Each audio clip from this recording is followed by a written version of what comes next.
ప్రత్యేకంగా హైదరాబాద్ ఎల్బీ నగర్ లో అఖిల భారత యాదవ్ మహాసభ నిర్వహించారు. ఈ కార్యక్రమంలో జూబ్లీహిల్స్ ఎమ్మెల్యే నవీన్ యాదవ్ ముఖ్య అతిథిగా హాజరయ్యారు. నిర్వాహకులు నవీన్ యాదవ్ ను ఘనంగా సన్మానించారు. తన గెలుపుకు కృషి చేసిన సీఎం రేవంత్ రెడ్డికి యాదవ్ మహాసభ నాయకులు ఎమ్మెల్యేకు కృతజ్ఞతలు తెలిపారు. రాష్ట్రంలో యాదవుల నాయకత్వం బలపరచడానికి కష్టపడే యువతను నాయకులను ప్రోత్సహించాలన్నారు. జూబ్లీహిల్స్ నియోజకవర్గ అభివృద్ధితో పాటు యాదవుల అభివృద్ధికి తోడ్పడతానని హామీ ఇచ్చారు.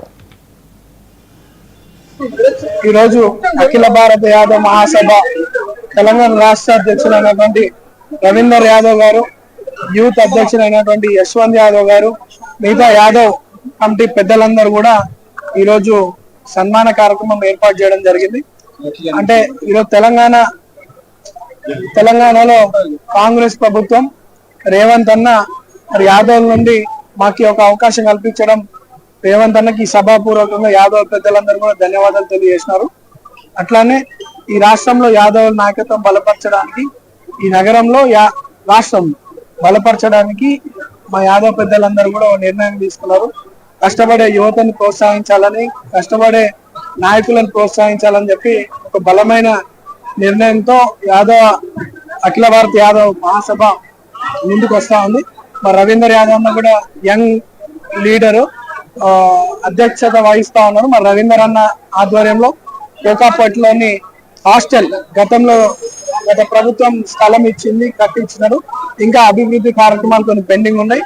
రవీందర్ అన్న ఆధ్వర్యంలో మరి అనిల్ యాదవ్ గారు, రాజ్యసభ ఎంపీ అనిల్ యాదవ్ గారు, రవీందర్ యాదవ్ గారు, యాదవ్ సంఘం పెద్ద లక్ష్మణ్ యాదవ్ గారు, మేము అందరం కూడా ముఖ్యమంత్రి గారి దృష్టికి తీసుకెళ్లి యాదవ్ యువకుల్ని అక్కడ హాస్టల్ ఫెసిలిటీస్ కల్పిస్తూ ఈరోజు అఖిల భారత యాదవ్ మహాసభ తెలంగాణ రాష్ట్ర అధ్యక్షులైనటువంటి రవీందర్ యాదవ్ గారు, యూత్ అధ్యక్షులైనటువంటి యశ్వంత్ యాదవ్ గారు, మిగతా యాదవ్ కమిటీ పెద్దలందరూ కూడా ఈరోజు సన్మాన కార్యక్రమం ఏర్పాటు చేయడం జరిగింది.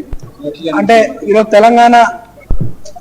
తెలంగాణలో కాంగ్రెస్ ప్రభుత్వం రేవంత్ అన్న యాదవ్ నుండి మాకు ఒక అవకాశం కల్పించడం, సీఎం రేవంత్ రెడ్డి స్వగ్రామం